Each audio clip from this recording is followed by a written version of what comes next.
नमस्कार दोस्तों, आज हम आगे पढ़ेंगे सॉइल मैकेनिक्स में सॉइल की प्रॉपर्टीज़ के बारे में। हमने पिछले 2 लेक्चर्स में पढ़ा था 3 फेज डायग्राम, वाटर कंटेंट और उसके बाद में वॉइड रेशियो एंड पोरोसिटी। उसके बाद में जो अगला टॉपिक आता है वो रहता है डिग्री ऑफ सेचुरेशन। ठीक है, तो डिग्री ऑफ सेचुरेशन को हम रिप्रेजेंट करते हैं एस से, ठीक है, स्मॉल एस से, ठीक है। और इसका जो फॉर्मूला होता है वो रहता है S equals to volume of water upon volume of voids into 100, ठीक है। इसको परसेंटेज में भी डिनोट कर दिखा सकते हैं या फिर रेशियो में भी दिखा सकते हैं, ठीक है। अब हम लोगों ने पढ़ा था तो वॉइड्स, वॉल्यूम ऑफ वॉइड्स होता है, उसमें 2 चीज़ें हो सकती हैं। वॉइड्स में 2 चीज़ें हो सकती हैं, या तो पानी या फिर एयर, ठीक है, वाटर और एयर, ठीक है। अब वॉल्यूम ऑफ वाटर या तो पूरा वॉइड्स में हो सकता है, तो इसका वैल्यू 100% भी हो सकता है, या फिर वॉल्यूम ऑफ वाटर है 0 हो सकता है। जो ड्राई स्टेट होता है सॉइल का, उसमें वॉल्यूम ऑफ वाटर का वैल्यू कितना होता है, 0, ठीक है। तो ये 0 भी हो सकता है, ठीक है।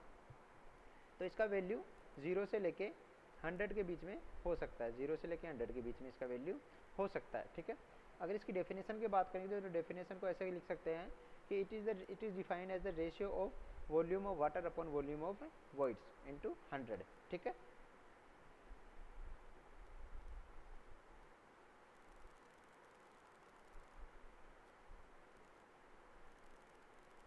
ठीक है, अब उसके बाद में एक और चीज़ होता है कि इसको कैसे रिप्रेजेंट किया जा सकता है, वाटर कंटेंट और सेचुरेशन रेशियो को, ठीक है। तो जब वाटर कंटेंट 0 रहेगा और सेचुरेशन 0 रहेगा, उस कंडीशन को बोलेंगे अपन ड्राई स्टेट, कि इसमें जो वॉल्यूम ऑफ वाटर है वो भी 0 होगा। अगर वॉल्यूम ऑफ वाटर 0 है तो वेट ऑफ वाटर भी 0 रहेगा, ठीक है।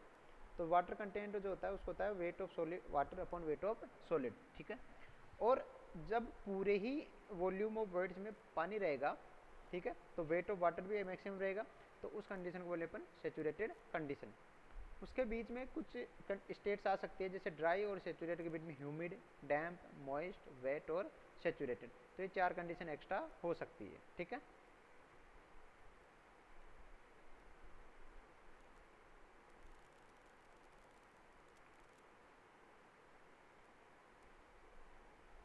जो अपना अगला प्रॉपर्टी है वो है यूनिट वेट या डेंसिटी, ठीक है। तो देखिए एक चीज़ याद रखिएगा, जो डेंसिटी होता है वो होता है मास अपॉन वॉल्यूम। जो डेंसिटी होता है वो होता है मास अपॉन वॉल्यूम। और अच्छा, इसको थोड़ा सा ऐसे समझिए, जो मास होता है उसका मात्रक होता है केजी में या ग्राम में, ठीक है, किलोग्राम या ग्राम में। जबकि जो वेट होता है, वेट उसको एमजी से रिप्रेजेंट किया जाता है, तो उसका जो यूनिट होता है वो होता है न्यूटन या किलो न्यूटन, ठीक है। तो अगर मैं डेंसिटी की बात करूंगा तो डेंसिटी होता है मास पर यूनिट वॉल्यूम। जो डेंसिटी होता है वो होता है मास पर यूनिट वॉल्यूम। और जो यूनिट वेट होता है वो होता है वेट अपॉन वॉल्यूम, ठीक है। डेंसिटी को अपन रो से और यूनिट वेट को गामा से दिखाते हैं, ठीक है। तो एक रिलेशनशिप निकल के आता है कि गामा इक्वस टू रोजी, ठीक है। जैसे weight upon M, weight equals to M G होता है, वैसे ही गामा यानी यूनिट वेट इक्वस टू रोजी डेंसिटी इंटू जी, ठीक है। इसको याद रखेगा, गामा इक्वस टू रोजी, ठीक है।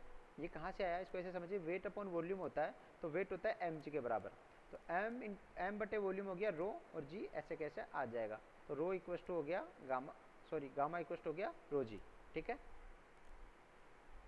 तो ये होता है यूनिट वेट या डेंसिटी।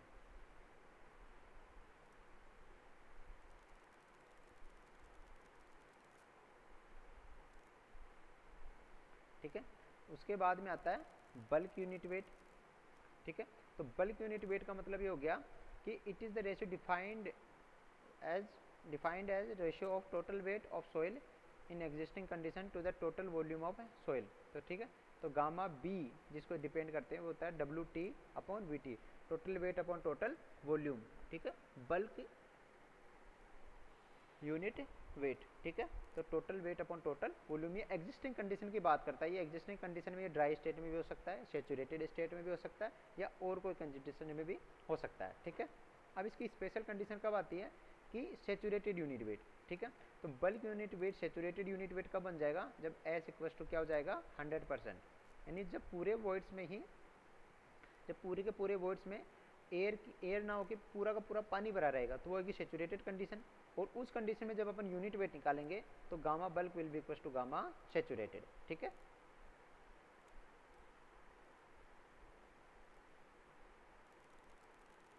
ठीक है, तो इसको देखिए कि जो गामा सैचुरेटेड है वो आएगा W saturated upon total volume, ठीक है। तो it is defined as ratio of total weight of soil in its saturated condition to the total volume of soil mass, ठीक है।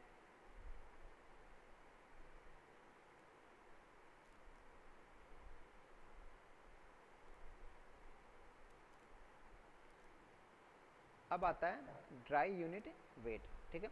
तो जब ड्राई कंडीशन में अगर अपन बल्क लेंगे, सॉरी बल्क यूनिट वेट लेंगे, तो उसमें जो वेट आएगा वो आएगा ड्राई यूनिट वेट, ठीक है। तो gamma D equal to total unit weight of soil in its dry stage upon total volume. तो गामा डी इक्वल टू हो गया W D upon V T, ठीक है।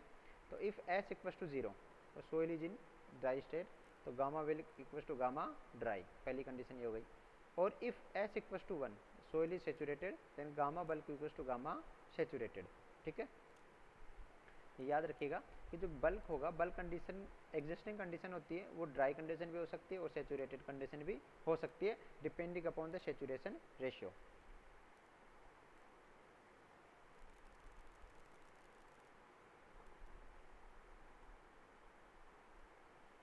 फिर एक टर्म आता है स्पेसिफिक ग्रेविटी, ठीक है। तो स्पेसिफिक ग्रेविटी कुछ नहीं होता है, weight of solid of given volume upon the weight of water having same volume, या यूज कह सकते हो कि it is a comparison between a standard fluid और standard material to the existing और मटेरियल टेकन इन कंसिडरेशन, ठीक है। तो ऐसा होता है कि अपन ने एक वॉल्यूम लिया और उसमें सोइल का वेट लिया, ठीक है। उतने ही वॉल्यूम में वाटर का वेट कितना है, क्योंकि अपन जो अपन स्टैंडर्ड मटेरियल स्टैंडर्ड फ्लूइड मानते हैं वो हमेशा वाटर मानते हैं, क्योंकि availability and less change with respect to temperature in density, ठीक है। तो इसकी डेंसिटी में टेम्परेचर के रिगार्डिंग कोई चेंज नहीं होता है, ठीक है। और इसका जो डेंसिटी होता है वो प्लेस के साथ भी चेंज नहीं होता है, ठीक है। तो इसलिए इसको अपन स्टैंडर्ड फ्लूइड मानते हैं। बाकी अदर सबस्टांस क्या होते हैं, उसमें टेम्परेचर और प्रेशर का बहुत इफेक्ट पड़ता है और प्लेस का भी बहुत इफेक्ट पड़ता है, ठीक है। तो स्पेसिफिक ग्रेविटी को जी से डिनोट करते हैं, तो इसको कह सकते हैं it is defined as the ratio of weight of solid of given volume to the weight of standard fluid water of same volume. इसको जी से दिखाते हैं, तो वेट अपॉन वॉल्यूम होता है गामा, तो gamma solid upon gamma water, ठीक है।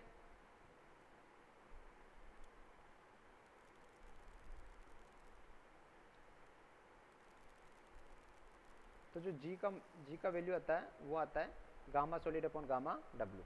अभी और इनऑर्गेनिक सॉइल के लिए, इनऑर्गेनिक सॉइल के लिए जी का मान होता है वो होता है 2.6 से 2.9, जबकि ऑर्गेनिक के लिए इसका मान होता है 1 से लेके 2 के बीच में, ठीक है, जी का मान।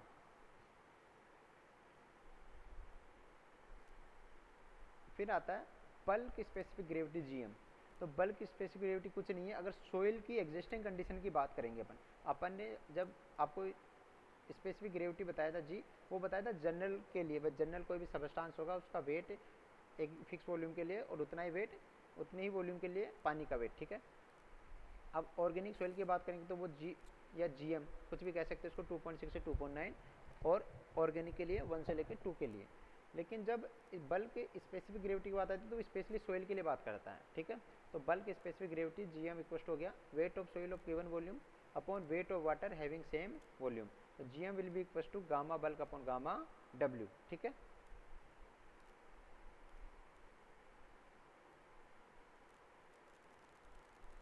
एक नोट करके लिख लीजिएगा कि जो जी का वैल्यू रहता है वो हमेशा जीएम से बड़ा रहता है, ठीक है।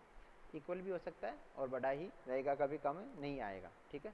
क्योंकि जो जी होता है वो स्पेसिफिक कंडीशन के लिए नहीं होता है, जीएम होता है वो स्पेसिफिक बल्क कंडीशन के लिए होता है, एग्जिस्टिंग कंडीशन के लिए होता है, ठीक है।